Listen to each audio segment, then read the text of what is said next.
Jenna, and I am here from Donorbox. And today I am so very excited to be joined by two incredibly inspirational people, Dr. Linda Prieto and Bertha Sanchez from the Upward Scholars. Now, I want to do a quick introduction really quick. So Dr. Linda is the executive director of an amazing nonprofit called Upward Scholars, which is based in the California Bay Area. Upward Scholars' mission is to provide adult immigrants the boost they need to move up the economic ladder through education and career development support. And Bertha is an Upward Scholars student and is here today to share with us her incredible story of growth. And I have also heard that there was a graduation recently. So congratulations. And thank you both so much for being here. Dr. Linda, can you share with us a little bit more about Upward Scholars and the work that you're doing? Absolutely. So Upward Scholars were actually located in the Northern Bay Area, specifically in San Mateo County, and we serve students who attend any of the three San Mateo Community College campuses in the district. And what we do is we provide academic, financial, and career development support. And so what that typically looks like in the academic side is volunteers in the community who serve as tutors and meet one-on-one with our students, or English conversation partners who also meet one-on-one with our students safely right now virtually since the pandemic began. And then also a monthly English conversation club that we hold for another opportunity for our students to continue practicing their English listening and speaking skills. On the financial side, what we do is we cover the textbooks for our students when they enroll at the community college. If they drive, we provide transportation assistance in the form of covering their permits to park on campus. And for those students who don't drive, then we buy into their public transport system here, which is a local bus system, and we pay into their accounts on a monthly basis. If students don't have a laptop, we also provide a laptop. And since the pandemic began, we've also been providing hotspot support so that they can continue to log into their classes virtually. The career development piece of what we offer is the newest support area for our program. And we literally began that with a small pilot at the end of 2019 and have really picked it up after hiring a program manager dedicated to building out our career development programs. And so those are opportunities for our students to gain additional professional skills and new careers that they want to move into. So whether that's starting their own business and entrepreneurship skills, or if that's becoming a Spanish language coach, for example, where they can have clients that they meet with also currently virtually and pay them directly, especially as a number of our students unfortunately lost their jobs during the pandemic, many of whom were working in visible jobs like in the restaurant industry, behind closed doors, or as domestic workers in individual homes, or landscapers, for example. Wow. So to say the least, you have your hands in a lot of different pots and you're serving others in so many different ways. That is incredible. What an amazing service that you're offering. And I understand that you are the only nonprofit that is serving this community in your area. Yes, that's correct. We are the only nonprofit in the Bay Area, and actually I haven't heard of another nonprofit doing similar work in the state of California, because we're focused on serving that adult immigrant population, non-traditional students, median age 34 to 35 years of age, who 70% of whom are women, and almost 70% of whom are also parents of school-age children. So not only are they juggling their full-time family responsibilities and work responsibilities, but then on top of that, choosing to take college level courses. They're part-time and in the evening sometimes also. And so it's a really special population that I get to work with every day and provide, like you said, a service that's not being provided by any other nonprofit currently. Can you talk a little bit about how many clients you're serving and the impact that Upward Scholars is having? Sure. We have been around, this is year 11 for us. And we began 11 years ago with 2 students that we were supporting, and then slowly started to climb into a handful more students, 20 students, and then 75, sort of growing over time, reaching our peak in 2019 with nearly 400 students. But again, during the pandemic, we saw a number of students who, for us, actually, the majority of our participants in the program did lose their jobs at the onset of the pandemic. And many of those students were unable to regain employment. And so many of the students were forced out of our county. And so our numbers reflect that, just like our public school children numbers dropped, so did the parents, which would be the students in our program, as they left the county. So we lost close to 100 students in 2020, serving by the end of the year about 275 students, and then saw another dip again between December and the beginning of this year, but still hoping to serve by end of the year 250 students. Wow, that is amazing. We also, at the end of last year, launched our first ever student safety net fund, and that was also a direct response to what students were telling us their needs were, right? Students were coming to us for the first time saying, I've lost my job. I don't know how I'm going to pay my rent. I don't know how I'm going to pay my utilities, food, childcare, medical expenses, for example. And all along, we'd been, referring them out to other partners. Okay, well, here's a program that's going to offer you rent support for 1 to 3 months, right? Go there, apply. Or here's a special program that's offering aid to immigrants. Apply there. And our students they were doing it. They were going everywhere. And come November, they had tapped out all those resources. And so they started to come to us for the very first time as individual staff members, and asking not only what can Upward Scholars do for me, but what can you, Jenna, do for me? Can you lend me some money for rent so I can make rent, so I can go buy groceries or personal hygiene products for this month for my family and myself? So at that point, I knew we had to, again, stretch and do something really different. I went to my board and I said, look, I think we need to launch our first ever student safety net fund so that students can indeed apply to receive aid for us to cover these things: rent, food, utilities, childcare, and medical care related expenses. And typically at the year end appeal, we would raise, when the first year I was here, we raised $30,000, which was more than the year before. And my second year, we raised $50,000. And so in 2020, I said, okay, I want to raise $100,000. Let's double that, right? Like pie in the sky, really big goal for us as a small nonprofit. I think the board was a little weary, but said, okay, you think you can do it? Go for it. And so we did. And from middle of November to the end of 2020, we raised nearly $150,000. So not only did we meet that really high, lofty goal, but we almost tripled the money that we brought in from the year before, and specifically told our donors, this is exactly what we're going to use this money for. This is not general operating funds. This is not programmatic funds. This is specifically to go back into our students' hands. So we were able to serve about 75 of our students who were in the highest need, anywhere from $75 of support to $8,500 of support. And so for us, that's been a really great way, again, to retain our students, to help them to take care of their families, to let them know that they're not alone, that we continue to believe in them, and that as long as they continue on their academic journey, we're going to be there alongside with them. Something that I want to highlight, since you did talk about the amazing funds that you raised, you are a small staff, right? And you, just like many nonprofit, executive directors, you're wearing a lot of different hats. So what you told me in one of our initial calls was that you were doing a lot of these campaigns on your own. How was that going for you? How was it raising those funds? And what do you think made it so that you were so successful in meeting that goal and saying, yes, told you, my board, that we were going to do this, and you did it. So do you have any secrets there besides just hard work and passion?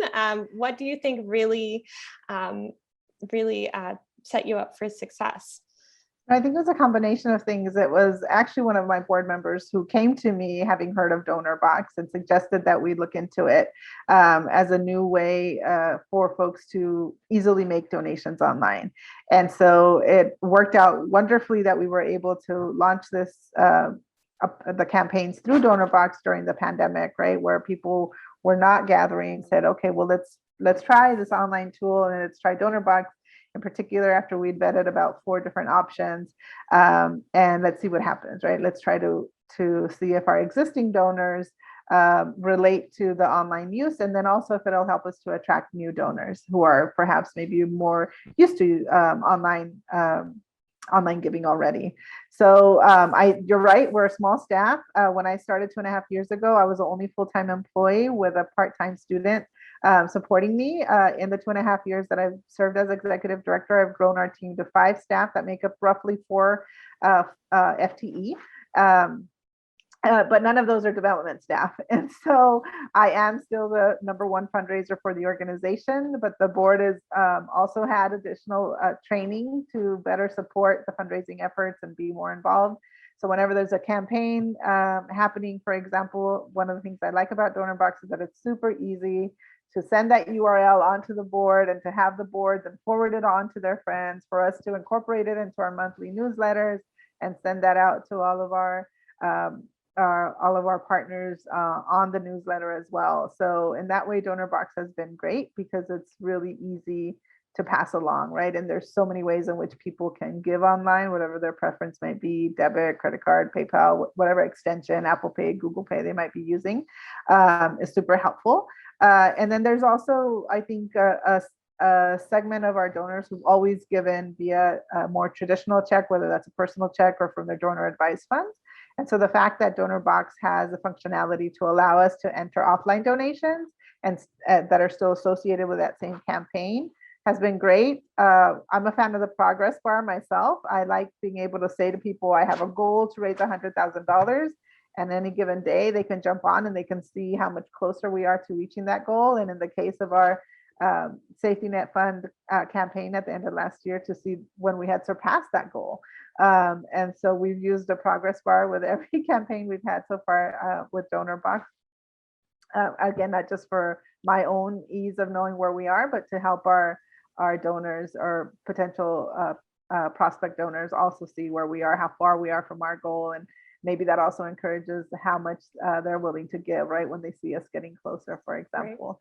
Right. So yeah, it's been a really great tool for us to use. I think, again, there's people can be located anywhere across the world pretty much, right, and be able to access it. So that also helps. We can include it in our social media, which we do, and people can have access outside of our website to it, outside of our traditional newsletters, and it's pretty easy in that way as well. That's an amazing testimony. Thank you so much for that. And I'm so glad that we're able to provide the tools you need to help you help others. That is our mission. Gosh, I marvel at all that you're doing. Grown to a staff of 5 and you're doing so much and raising so much and impacting so many. And one of those people has been so patiently waiting for an introduction. So I want to introduce Bertha again. And Bertha is a student of Upward Scholars. And let me tell you that Linda, when we had first gotten in a call, said, I have a story to share with such passion that it gave me goosebumps. So Bertha, I want to introduce you and kind of hear a little bit about your growth story and where it all began and where you are now, and just kind of tell the world what Upward Scholars has helped you with, and what inspires you every day to be as awesome as you are. Thank you. Yes, I would like to tell you a little bit about me. One of my motivation was my kids to learn English. It was one of my goals first. The reason was because sometimes they send me papers, reports, or things that my son needs to do from school. And it was so hard for me to do it. So I can even read English. So then from there, I decide to look for something else and encourage myself to learn English. That was my main goal. And I start from the outdoor school and then our scholars. So after that, I started going for my classes. I did ESL. And from there, I have to move to Cañara College until I graduate. But one of the motivation was the our scholars. without their support, I wouldn't be able to graduate from college and go to university. They support me a lot. I just get all the advantages I couldn't get from there. The one thing that is really helping me to continue studying and really make my goals, they provide me a tutor.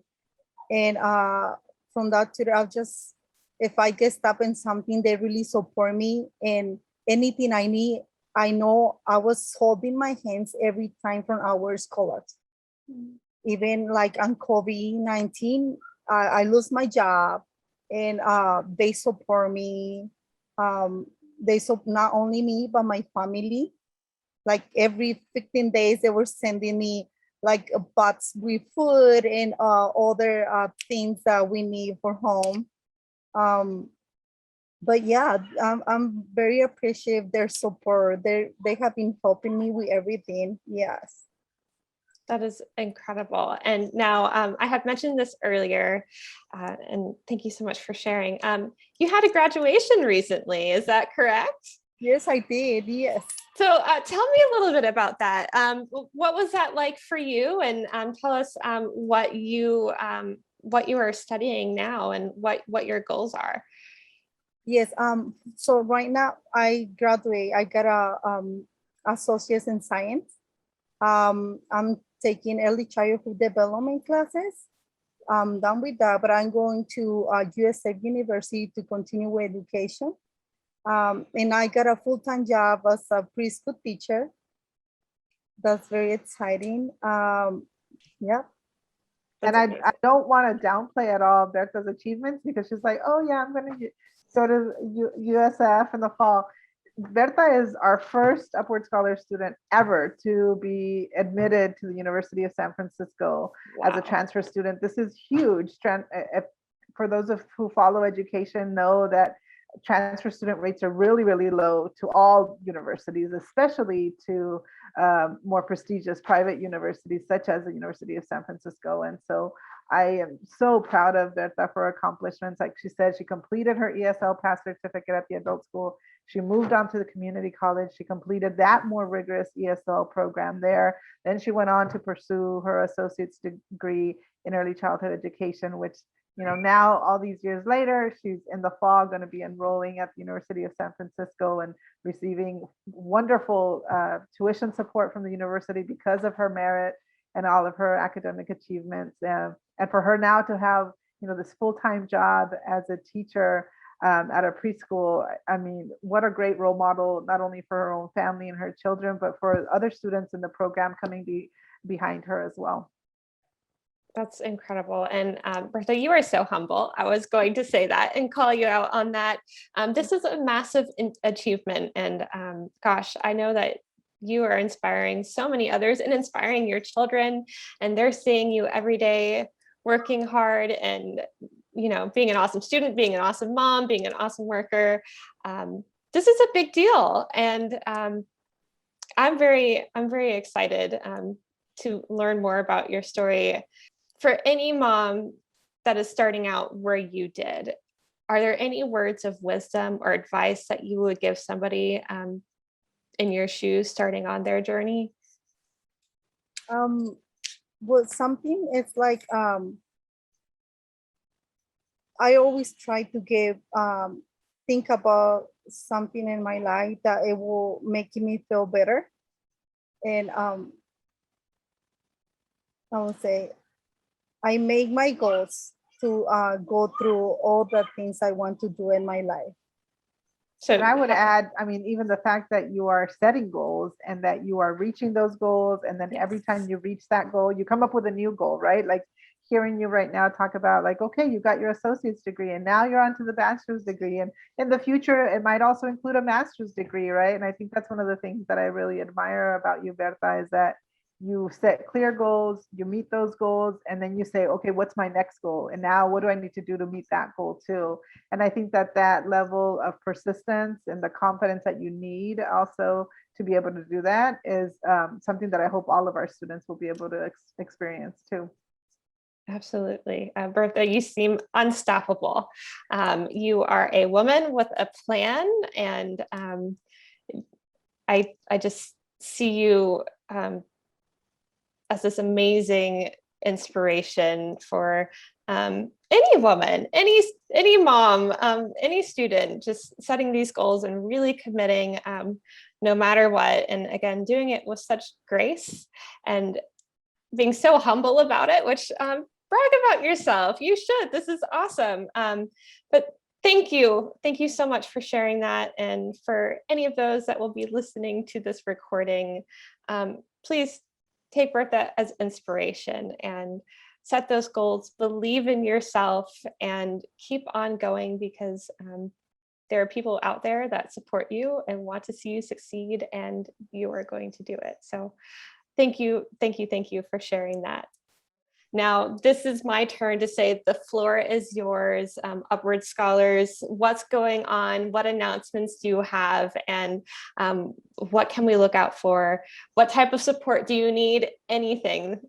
Thank you, Jenna. Well, I think like every nonprofit, we always need financial support, right? Fiscal support. We do what we're able to do every year and support our students in the ways that we're able to support them because of the donations that we receive, right? Whether through individuals or foundations or corporations or government agencies. So first and foremost, I wouldn't be an effective executive director if I didn't make that plug.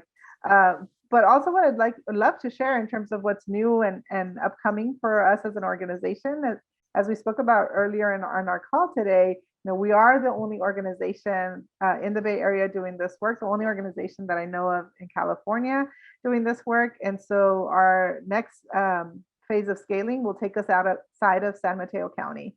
And so we are working on that this summer. We're hoping by spring of 2022, if not sooner, to enroll other adult immigrant students from other areas in the Bay, our neighboring counties, throughout the state, and will continue to grow as long as there is a need for immigrants to continue to learn English and go to college and improve their skill set to be able to follow their dreams, whatever those might be.